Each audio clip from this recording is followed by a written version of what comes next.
Vale. Un momentico.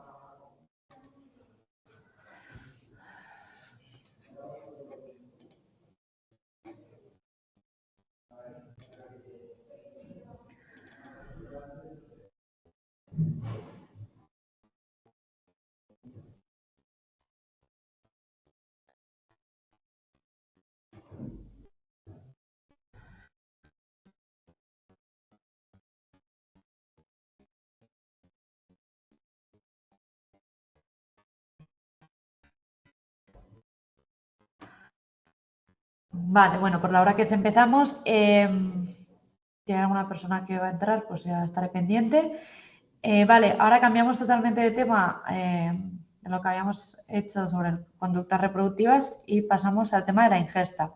Sobre este tema será la APP, que será un texto que a día de hoy creo que todavía no han subido para responder un cuestionario y eso, y que lo tendréis que subir. Entonces, es sobre este tema, para que sepáis. A ver, ¿se ve el PowerPoint? Sí, sí. Vale, perfecto, gracias. Vale, pues comienzo. Vale, pues aquí vamos a hablar de la conducta de la ingesta, ¿no? De lo que coloquialmente hablamos como comer. Entonces, como introducción, la conducta de ingesta se refiere al proceso que regula el consumo de alimentos, que es fundamental para la homeostasis, que ahora hablaremos de qué es, que es el mantenimiento del equilibrio interno del organismo, en el que ahora nos centraremos, ya que la alimentación aporta la energía necesaria para las actividades diarias y es esencial para la supervivencia y la salud. Este tema explora cómo el cuerpo regula el inicio y el cese de la alimentación y aborda los trastornos alimentarios más comunes. Dado que este tema es un poco largo, un poco denso, lo he dividido más o menos en 4 bloques y, bueno, hoy vamos a dar en principio creo que los 3 primeros bloques y nos quedaremos ya en el bloque 4 para el próximo día, aunque podamos empezar luego el siguiente tema. Pero el tema de los trastornos le dedicaremos otra tutoría, ¿vale? Porque es bastante largo. Vale, el bloque 1 atañe al concepto de homeostasis. Sí, creo que lo digo 8.000. Homeostasis y mecanismos fisiológicos y neurohormonales que regulan la ingesta. Vale, la homeostasis es el equilibrio dinámico regulado por el sistema neuroendocrino mediante el cual el medio interno se mantiene dentro de los límites adecuados para que el organismo pueda realizar sus funciones de forma óptima. Es decir, es un control mediante retroalimentación negativa como un termostato que explica parte del mecanismo de la ingesta, pero no todo porque la ingesta es un poco más compleja que eso. En principio es como un termostato que cuando hace frío en el ambiente nuestro cuerpo genera calor para que no nos muramos de frío y al revés, ¿no? Que cuando hace frío en el ambiente, o sea, cuando hace calor en el ambiente, sudamos para poder equilibrarnos, ¿no? Es este equilibrio que se mantiene.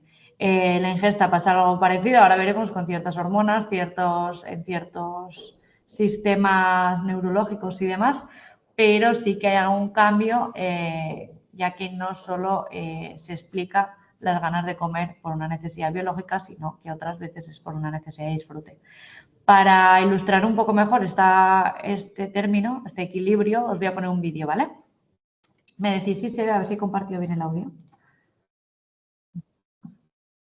Voy a comprobar que se comparte bien el audio. Vale. Entonces, a ver si hay suerte y funciona. Y no, a ver. Ahora.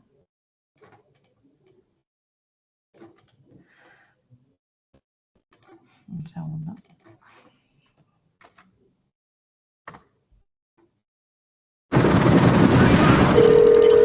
Mi madre se ha caído y necesita un médico.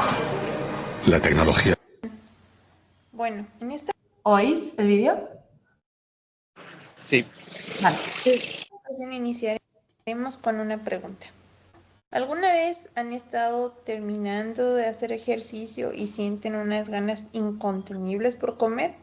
¿O han sentido que después de una larga caminata bajo el sol comienzan a sudar y les da mucha sed, beben mucha agua y después tienen urgencia por ir al baño? Bueno, estos y muchos otros mecanismos que realiza el cuerpo todo el tiempo es a lo que se conoce como homeostasis, que es el tema que vamos a revisar hoy. Acompáñenme. Bueno, para esto vamos a iniciar recordando algunos de los valores aproximados dentro de parámetros fisiológicos normales en el cuerpo humano.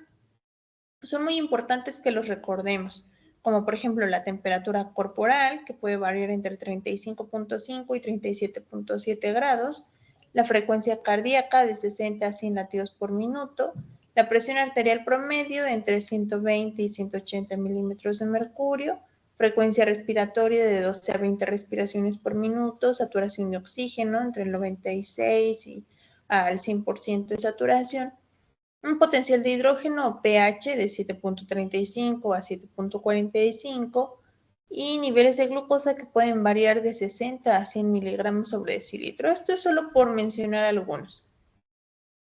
Estos son valores aproximados que podemos encontrar en la mayoría de la población.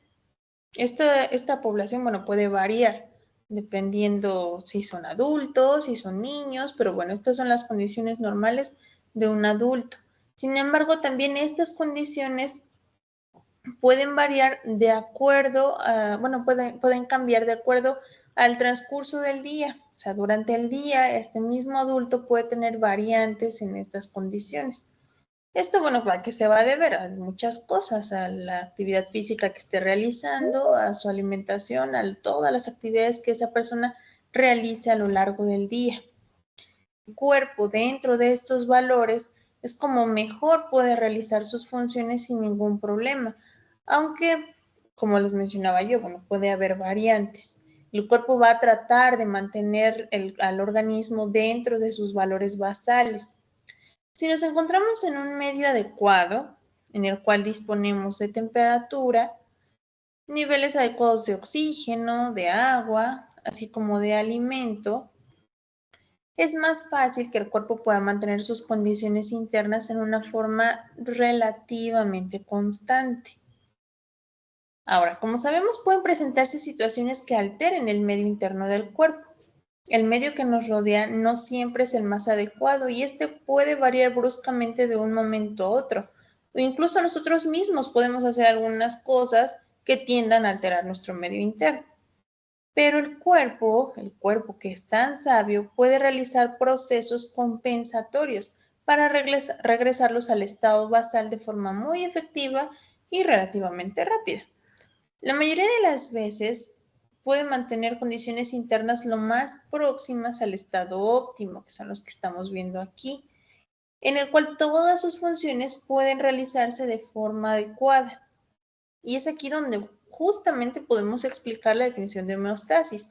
Es la capacidad de realizar procesos o mecanismos que logren que el organismo recupere su estado normal o medio interno dentro de límites apropiados, después de haber sufrido alguna alteración.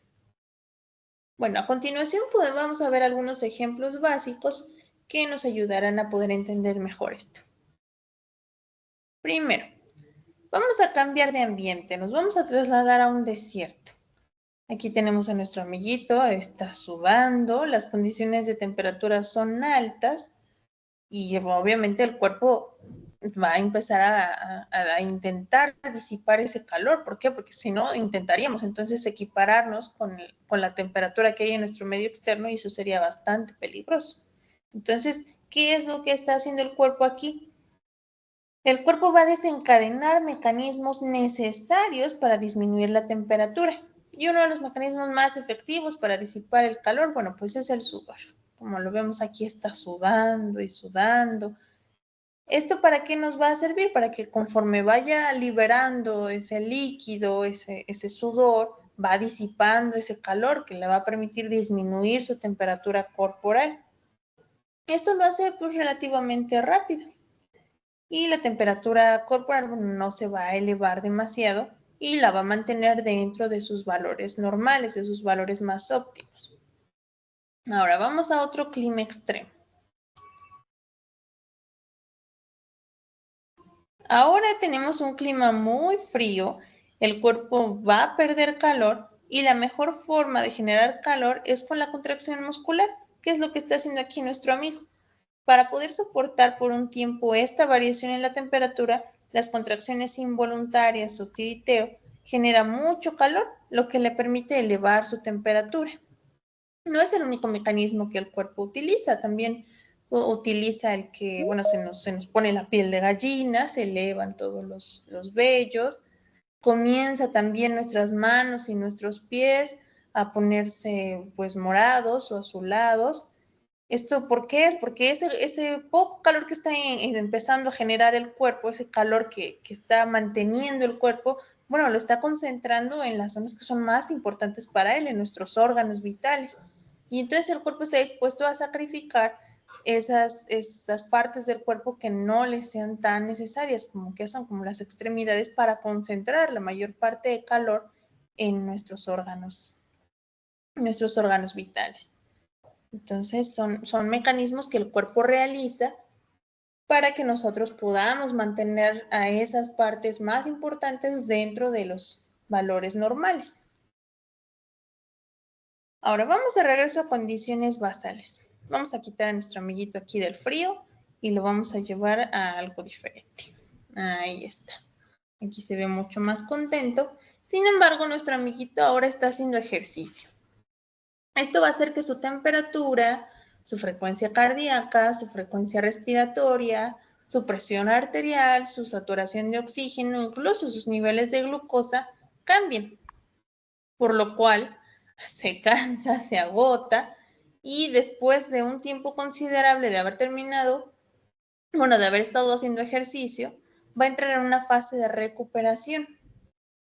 ¿Qué es lo que va a hacer nuestro amigo? Pues va a empezar a sudar, va a empezar a disipar, a perder calor. ¿Y qué es lo primero que se le va a ocurrir? Bueno, va a tener sed porque está perdiendo bastante calor, bastante agua, perdón. Entonces va a tener sed para reponer esos niveles hídricos. Va a tener hambre porque obviamente hizo demasiado ejercicio y entonces lo primero que piensa pues es en una manzana, en comida, en formas de recuperar esa glucosa que perdió. Y en oxígeno, por eso también elevan su frecuencia respiratoria. Entonces necesita aumentar su frecuencia respiratoria, ¿para qué? Para que sus niveles de pH, para que su saturación de oxígeno y demás estén dentro de los límites normales. Si analizamos con cuidado cada actividad que nosotros realizamos a lo largo del día, pueden alterar parámetros fisiológicos, incluso el dormir, el despertar, el ingerir ciertos alimentos, el caminar rápido, las mismas emociones, el trabajo, en fin. Bueno, estamos sometidos a muchísimos eventos que pueden llevar a alterar al estado normal de nuestro organismo y esto siempre estará presto para realizar mecanismos compensatorios y coordinar respuestas adecuadas para que nosotros regresemos a ese estado basal, a esos estados normales, a menos que haya algo que no se lo permita. Nos vemos en la próxima. Vale. Creo que este vídeo ilustra muy bien pues esta parte de la homeostasis para entender qué influencia puede tener en la comida, en la ingesta de comida. Vale. Pues continuamos. También se habla del término de metabolismo energético. El metabolismo energético es un conjunto de procesos bioquímicos que ocurren en el cuerpo y que producen la energía esencial para el crecimiento, desarrollo y funcionamiento continuo del organismo. Estos procesos permiten no solo el desarrollo inicial, sino también el mantenimiento adecuado de los órganos y tejidos, asegurando así que las funciones vitales se lleven a cabo de manera normal y eficiente. El metabolismo energético consta como de dos reacciones, la reacción anabólica, que son procesos en los que se consume energía, ¿no? Que se come, que se ingiere energía para construir moléculas complejas esenciales para el crecimiento y la reparación de tejidos. Y luego hay otra parte que es la reacción catabólica, ¿no? Que descomponen esas moléculas complejas para liberar energía y que el cuerpo puede usar esas funciones. Ambas reacciones forman el metabolismo, equilibrando la construcción y la descomposición en el organismo. Se habla de la tasa o índice metabólico, que se refiere a la velocidad con la que un cuerpo, una persona, realiza reacciones químicas para generar y utilizar energía en todas sus actividades, desde moverse hasta procesar alimentos.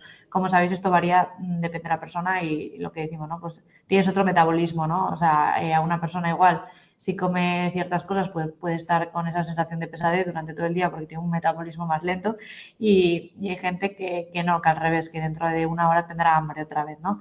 Entonces, tiene que ver con este índice metabólico. Y luego está la tasa de metabolismo basal, que es un subtipo del índice metabólico que mide en este caso la cantidad de energía mínima que el cuerpo necesita en reposo absoluto para mantener las funciones vitales básicas, como la respiración, el latido del corazón, la regulación de temperatura. Representa la energía necesaria para el funcionamiento esencial del cuerpo sin realizar ninguna actividad adicional. Sería como la mínima energía que necesitaría nuestro cuerpo, cada uno sería una, en un estado de reposo, si nos quedaremos, por ejemplo, todo el día tumbados, ¿no? Para que sobreviva ese cuerpo, para que podamos seguir respirando, para que haya un latido mínimo de corazón, tiene que haber un mínimo, ingerimos un mínimo de comida, de alimento, ¿no? Para que haya esa mínima de energía y esa es la tasa de metabolismo. Se llama basal porque es lo que recurre a lo básico del cuerpo. Vale, dentro de la ingesta conocemos dos fases diferenciadas, que es la fase de absorción y la fase de ayuno. La fase de absorción es la fase en la que tras una comida los niveles de glucosa en sangre aumentan. La glucosa es adquirida, como sabéis, de los hidratos de carbono, de todos los nutrientes básicos. Entonces, todo eso como quien dice, se deshace y se convierte en glucosa para el organismo, que aumenta en sangre. Esto estimula al páncreas a liberar insulina, que facilita la entrada de glucosa en las células, que sería como el alimento de las células, ¿no? Para que pueda ser utilizada como energía inmediata. O si no, si comemos mucho, lo que hace nuestro cuerpo es almacenarla en glucógeno en el hígado y los músculos. Aún así, podemos seguir comiendo mucho, porque normal cuando comemos, pues igual no comemos justo lo mínimo para que nuestras células funcionen ese rato, sino que siempre hay un poquito de más para que funcionen durante todo el día. Y ya, pues a veces siempre comemos en exceso o por lo que sea, entonces ahí es cuando las reservas de glucógeno están llenas. El exceso de glucosa se convierte en ácidos grasos a través de procesos metabólicos, es decir, en la grasa que coloquialmente hablamos. Estos ácidos grasos se almacenan en el tejido adiposo. Así el cuerpo no solo almacena glucógeno para energía rápida del momento de esa tarde, de esa siguiente hora, sino que convierte el exceso de glucosa en grasa, asegurando la reserva de energía a largo plazo. Por eso es necesario tener un mínimo de grasa en el cuerpo, ¿no? Y luego está la fase de ayuno. En la fase de ayuno ocurre cuando no hay ingesta reciente de alimentos, los niveles de glucosa en sangre disminuyen y en respuesta el páncreas libera glucagón, que es una hormona que actúa de forma opuesta a la insulina. El glucagón estimula la descomposición del glucógeno almacenado en el hígado para liberar glucosa en el torrente sanguíneo, lo que ayuda a mantener los niveles de glucosa dentro del rango adecuado, ¿no? Este equilibrio homeostático que hemos hablado, y asegura que el cerebro y otros órganos tengan energía disponible para seguir llevando el día bien. Cuando las reservas de glucógeno se agotan tras el ayuno prolongado, el cuerpo comienza entonces a utilizar grasas y proteínas para generar energía. Sería como si tuviéramos dos reservas. Vale, esta sería la primera parte de conceptos básicos que atañería al bloque 1 y ahora pasaremos al bloque 2, que es un poco más complejo, que tiene otros nombres más específicos y que es, luego creo que hay unas pinceladas del bloque 3. Atañe al control neurohormonal de la conducta alimentaria, abarcando tanto el inicio como el cese de la ingesta. Vale. Vamos a diferenciar dos tipos de señales, las señales centrales y las señales periféricas, que determinan tanto el inicio y la finalización de la ingesta. Nos vamos a centrar primeramente en las señales periféricas, son las que tienen que ver con el medio ambiente y con factores internos de nuestro organismo, pero no con el sistema central, que es lo que veremos en una segunda parte, ¿vale?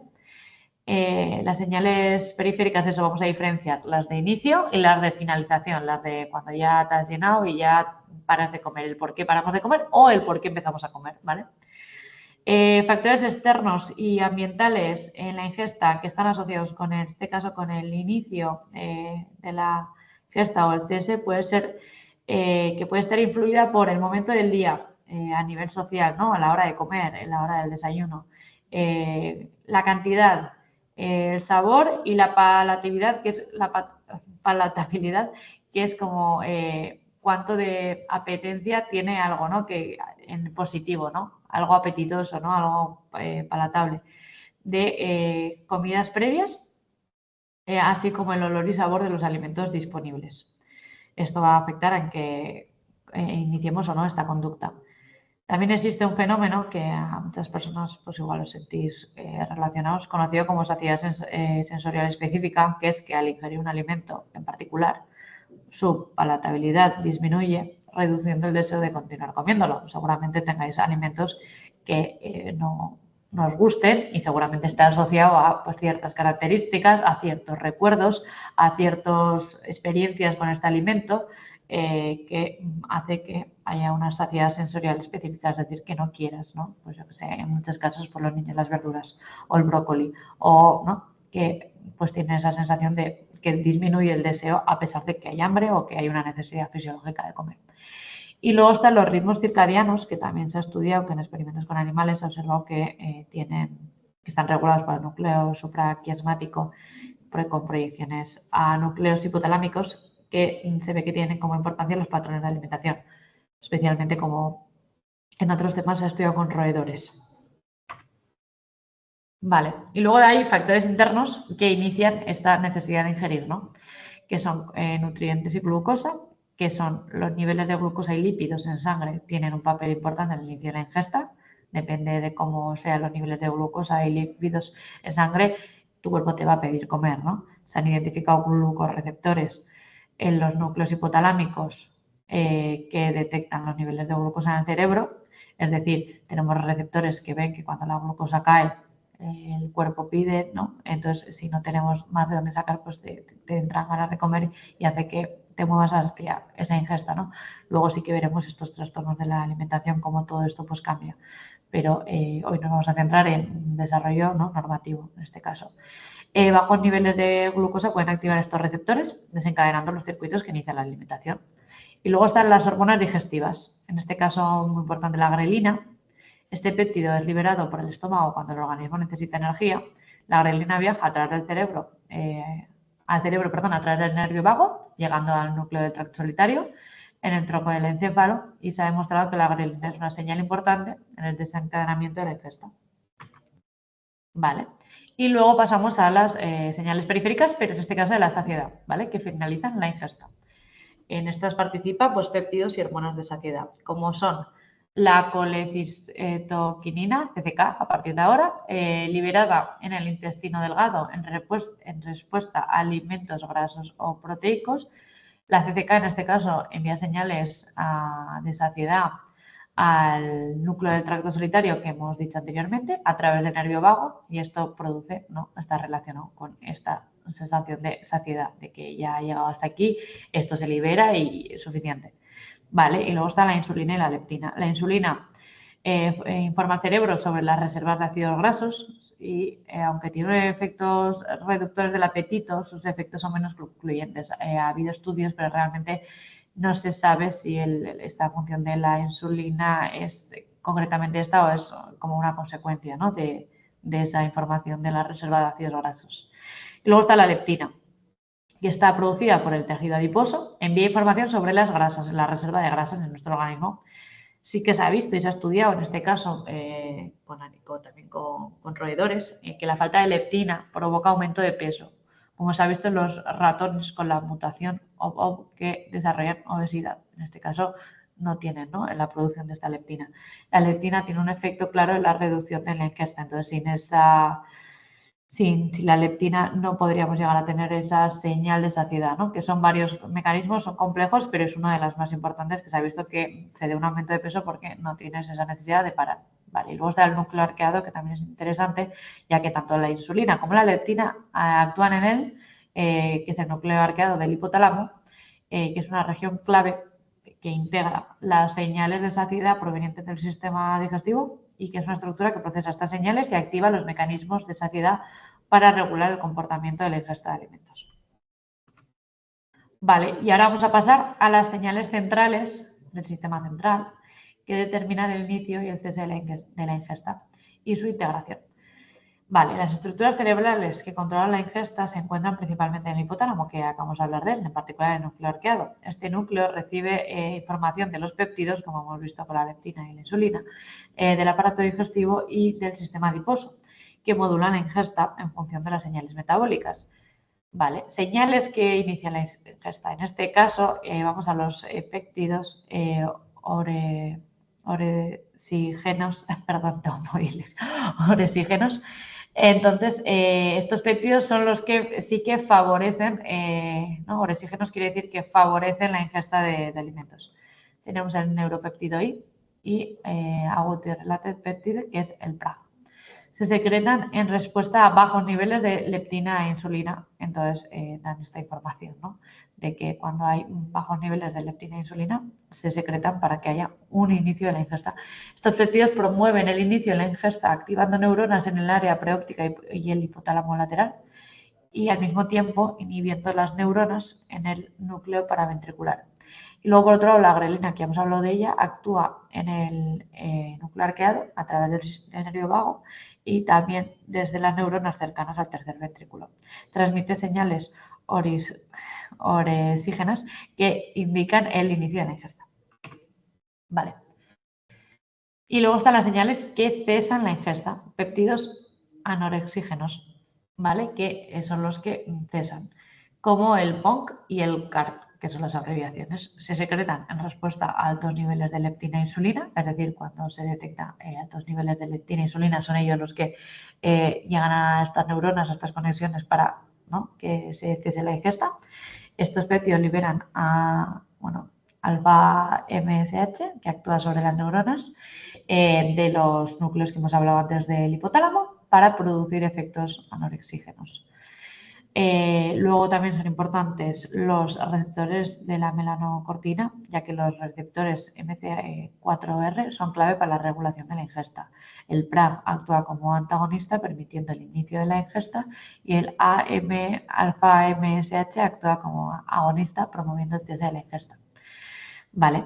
Y luego se da la integración de todas estas señales en el núcleo arqueado del hipotálamo. La activación de neuronas orexígenas ejerce un efecto inhibitorio sobre las neuronas anorexígenas y viceversa.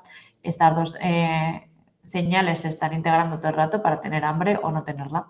En el núcleo del tracto sanitario se integra la información tanto del sistema gastrointestinal como la de el núcleo arqueado, modulando las respuestas a las señales de ingesta.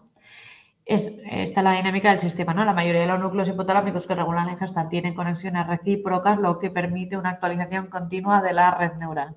Este mecanismo dinámico es capaz de responder eficazmente a las demandas del metabolismo energético, ajustando el inicio y el cese de la ingesta según las necesidades del organismo, pero que, como veremos, pues no siempre es exacto y pueden ocurrir ciertos trastornos. Vale, ahora para que sea un poco más visual, porque así como he leído y explicado es como un poco mucha terminología, encontré un vídeo que resume un poco esta parte para que sea más visual. A ver, ¿dónde estáis? Aquí. La leptina se ve bloqueada cuando tenemos ansiedad.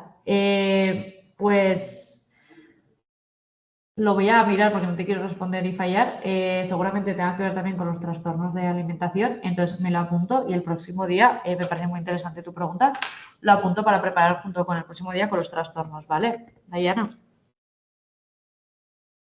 Gracias.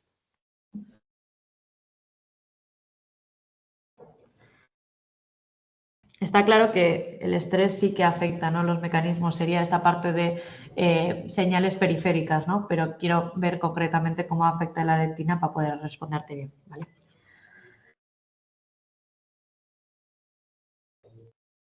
Perfecto. Me estoy apuntando la pregunta, así no se me olvida.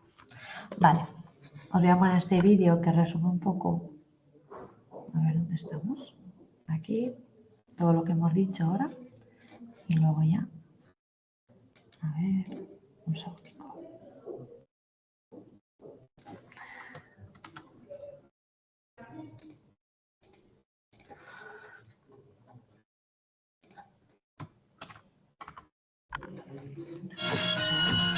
Haz de todo, como reproducir música sin anuncios, descargar canciones y mucho más. Hola, hoy les hablaré del control de la ingesta alimentaria. Un sistema que regula el hambre y la saciedad es importante para mantener un balance energético neutro. Es de gran importancia en los organismos que proporcionan energía necesaria para impulsar todos los procesos corporales. Este proceso es una respuesta integrada que está influenciada tanto neuronal como endocrinamente. Existen diversos factores asociados a la ingesta. Por un lado están los factores homeostáticos, en los que están involucradas las necesidades energéticas del organismo. Y por otro se encuentran los factores no homeostáticos, que estos pueden ser experiencias, hábitos e incluso ritmos biológicos. La regulación de la ingesta alimenticia se lleva a cabo mediante una compleja red funcional, en la que participan diversas señales que interconectan funcionalmente diversos tejidos implicados. En la homeostasis del estado nutricional, la plasticidad de este amplio sistema de control se manifiesta porque está formado por numerosos péptidos con acciones sinérgicas o antagónicas, que son sintetizados en diferentes tejidos tales como el tracto gastrointestinal, el tejido adiposo, el páncreas y el sistema nervioso central. Este complejo sistema actuará dependiendo de la fase de la ingesta alimenticia. Por ejemplo, han pasado 2 a 3 horas sin comer, el estómago empezará a moverse, ocasionando sonidos. Y es aquí donde los centros que regulan el hambre y la saciedad, encontrándose principalmente en el hipotálamo, reciben una serie de estímulos en diferentes sistemas relacionados con el estado metabólico. Estos centros neuronales que participan son el núcleo hipotalámico ventromedial, el área hipotalámica lateral, el núcleo paraventricular y el núcleo arcuato.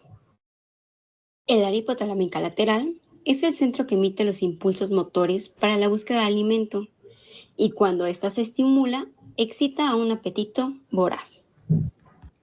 El área del hipotálamo, que ha sido designada como el centro de saciedad, es el núcleo hipotalámico ventromedial, mientras que el núcleo paraventricular es donde recibe la información relacionada a la ingesta, y un daño aquí ocasionaría una alimentación exagerada. Y el núcleo dorsal medial es donde convergen las hormonas liberadas para regular la ingestión de alimentos y consumo energético. El núcleo arcuato del hipotálamo también está involucrado en la regulación de la ingesta de alimento y es considerado el área maestra del control del apetito. Este núcleo contiene 2 juegos de neuronas. Una es sensible a las señales de hambre, las llamadas orexígenas, que están influenciadas por una baja de leptina. Por otro lado, está un juego sensible a señales de saciedad, que son las llamadas aroxígenas. Estas se activan ante una alta de leptina. Cuando se activan estas señales de hambre, se liberan neuronas como el péptido agouti y además neuropéptido Y. Esta liberación se da principalmente en sus objetivos, que son el núcleo paraventricular y el área hipotalámica lateral. Por otro lado, las señales de saciedad liberan neuronas como hormonas alfa estimuladora, melanocitos y CARD, que son liberadas también en las mismas direcciones. La digestión eficiente requiere la actividad coordinada de múltiples hormonas y circuitos autónomos.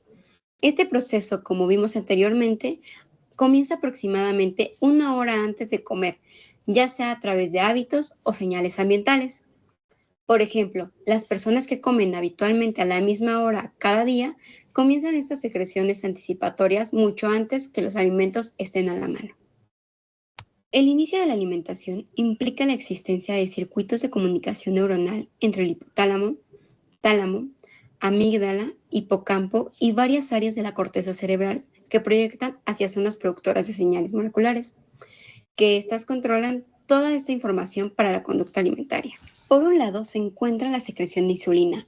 Esta secreción es iniciada por señales del cerebro que se da como una señal anticipatoria aproximadamente unos minutos antes.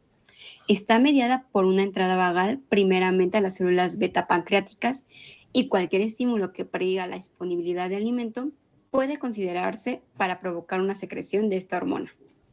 Por otro lado, se encuentran los niveles plasmáticos de grelina, que se aumentan como resultado de las señales cefálicas, alcanzando su pico máximo alrededor de 30 minutos antes de la comida, y luego van disminuyendo. Este incremento hace que aumente la sensibilidad al gusto y al olfato. Además de la secreción de la insulina y grelina, numerosas respuestas relacionadas con la comida de igual manera se activarán, por ejemplo, la salivación, la termogénesis, la secreción de enzimas, secreción de ácido gástrico, aumento de motilidad gastrointestinal y aumento de la anticipación alimentaria. Cuando tenemos hambre, ocurrirá una reducción en los niveles de leptina en sangre. Esta será detectada por neuronas en el núcleo arcuato que contienen a los neuropéptidos Y y proteínas relacionadas con agouti.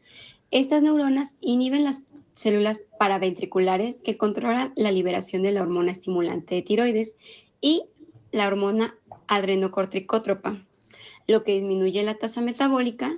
Siendo así, también se activan las señales paraventriculares que controlan el sistema parasimpático.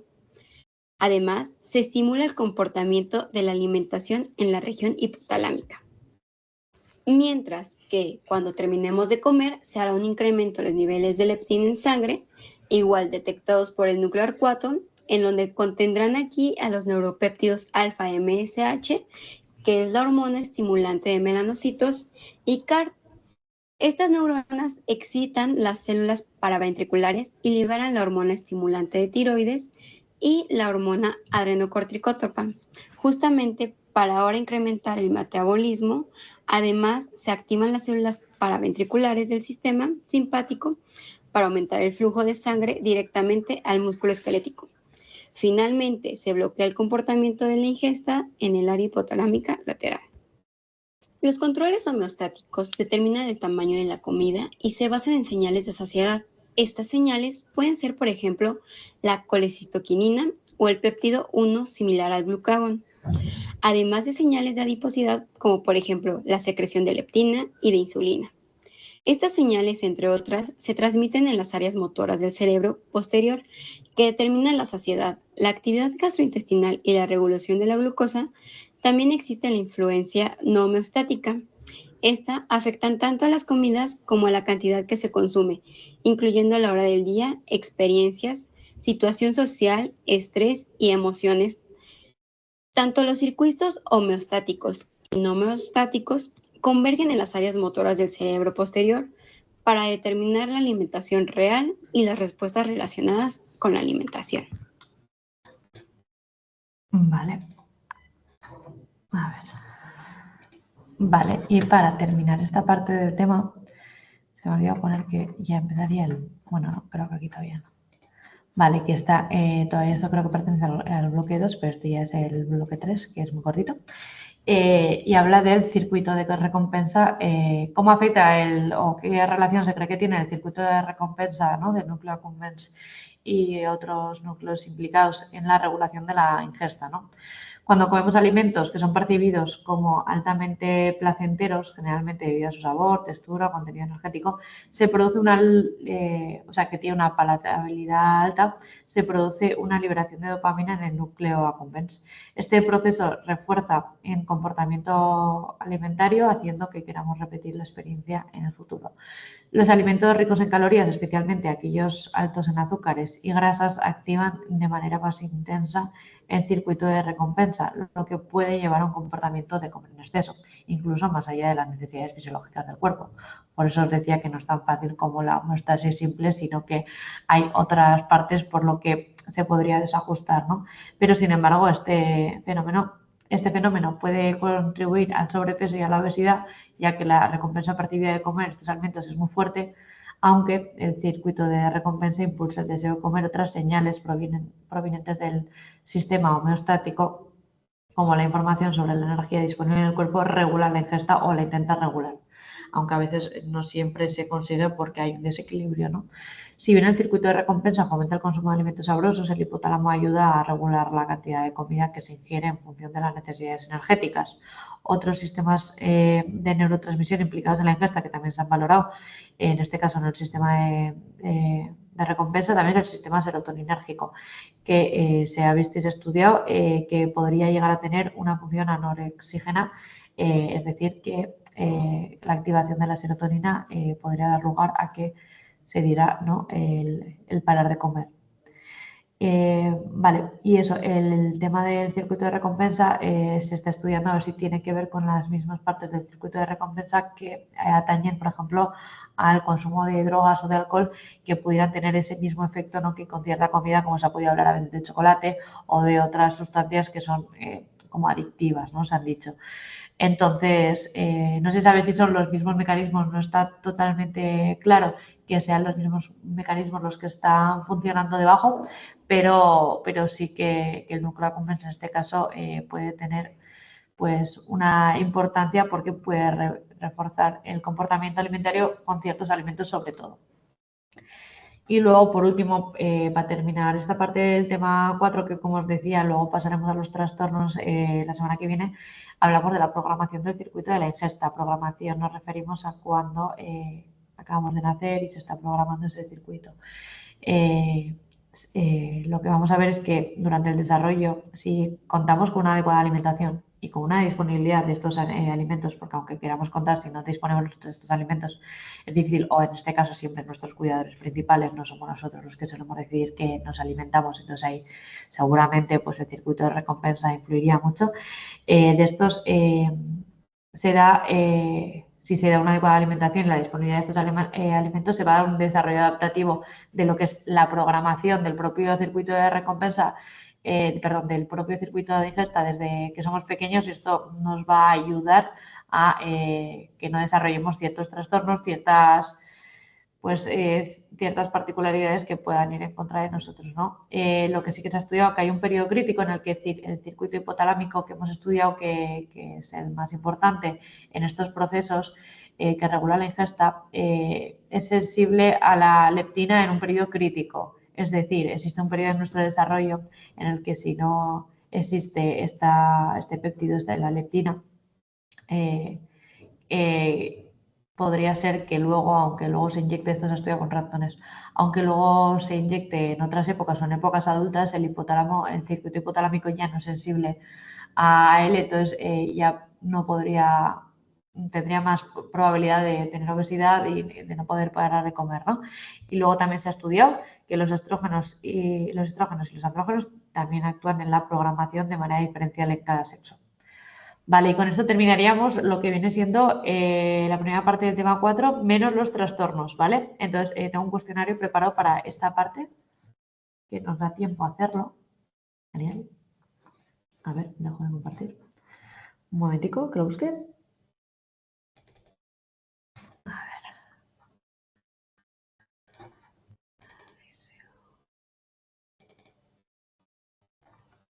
Un segundo. Ya a ver si se ve todo. Que no quiero que se vean las respuestas.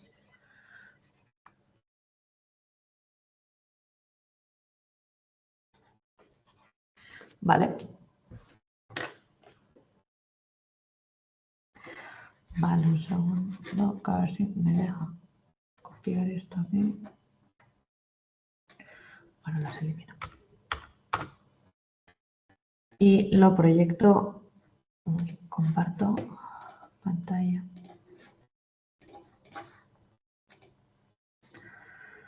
Vale. A ver si podéis ver todo el cuestionario. Espera un momento. ¿Leéis el cuestionario? Es demasiado pequeño. Sí, Sí, vale. muy pequeño. Vale, pues igual quito alguna pregunta. A ver, ¿cómo no las...? Igual le quito márgenes, un segundico, ¿eh? A ver si se puede poner una página y la hago más grande, ¿vale? Insertar... están los márgenes.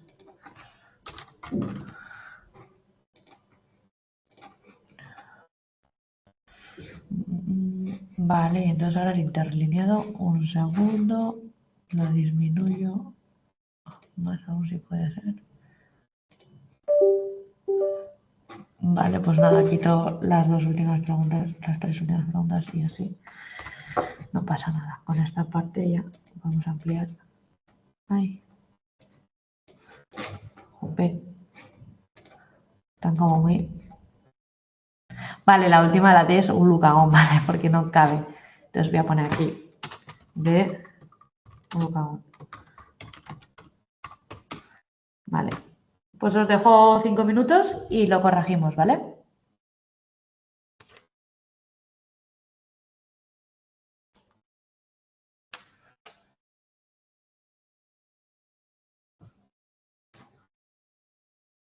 Ay, perdón. Que faltaba la primera. Ah, no me van a caber. Así decís que soy muy pequeño, ¿verdad? Bueno, haciendo un gran esfuerzo. Ya, os pongo, si no, 2 minutos las primeras y otros 2 minutos las segundas y así mejor. Vale, os pongo 1, 2, 3, 4, 5. Vale. 2 minutos y luego las siguientes. A ver, así, 1, 2, 3, 4 y 5 se ven enteras. Perfecto.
Vale, bajo un poquito, ¿vale?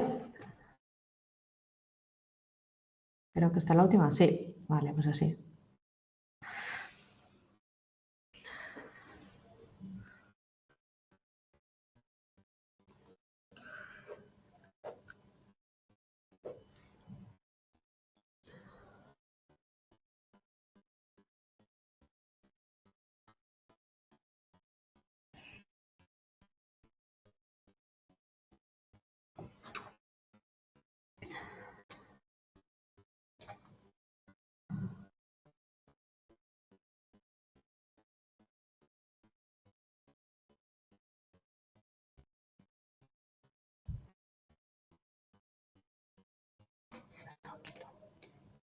Ahí.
Vale, pues lo corregimos, si os parece.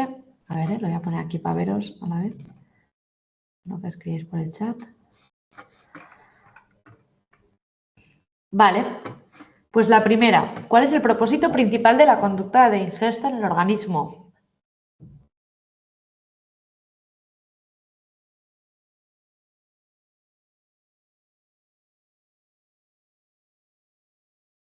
La B.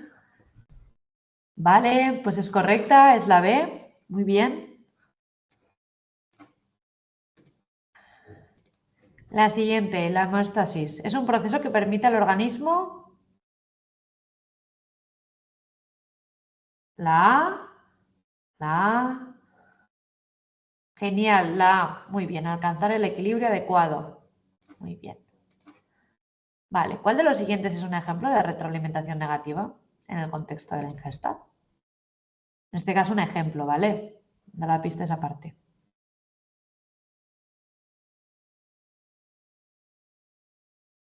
Vale. En este caso, como es un ejemplo, igual lía un poco esto. Un ejemplo claro, en el contexto de la ingesta. Sí que es el mecanismo similares a los de un termostato, ¿vale? Porque es el ejemplo que hemos puesto. Igual se entiende un poco mal, luego me he dado cuenta de esto. Entonces sería la D, ¿vale? Que es lo que hemos puesto como un ejemplo. Vale, la siguiente, perdón. ¿Qué caracteriza a la fase de ayuno en el metabolismo energético?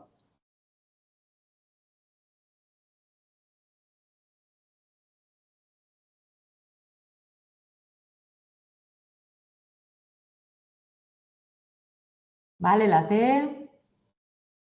C, muy bien, la C. Esta parte en la que se libera glucagón para poder destruirlo, como quien dice, para conseguir la glucosa almacenada porque no estamos ingiriendo, ¿no? Alimentación. Súper bien. La hormona que se libera cuando los niveles de energía son bajos, promoviendo la ingesta, es...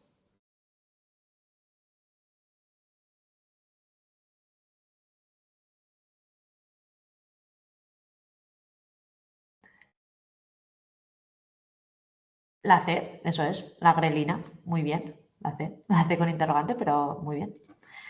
¿Cuál es el efecto de la leptina en la conducta alimentaria?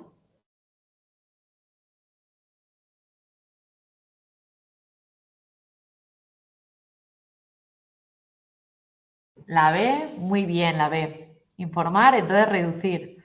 Informamos cuántas grasas hay y generalmente es para reducir la ingesta. Que lo que hablábamos de los ratones, ¿no? Que al no tener leptina, pues tenían obesidad.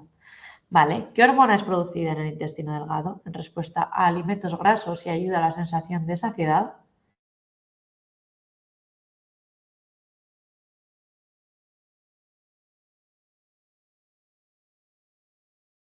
En este caso es la C, ¿vale? La CCK, que hemos dicho que se libera en el intestino delgado como a su paso de ya los alimentos grasos y se envía a las neuronas, pero súper bien, ¿vale? Pues nada, muchas gracias y ahora os subiré todo, entre hoy y mañana también las grabaciones porque tardan un poco en cargarse para mí y os dejo todo, ¿vale? Cualquier duda que tengáis, cualquier pregunta me hacéis sin problema por correo y os respondo y si es muy larga de responder os la respondo en clase, ¿vale? Vale, pues gracias a todos. Gracias. Semana. Gracias, adiós. Adiós. Adiós. Adiós.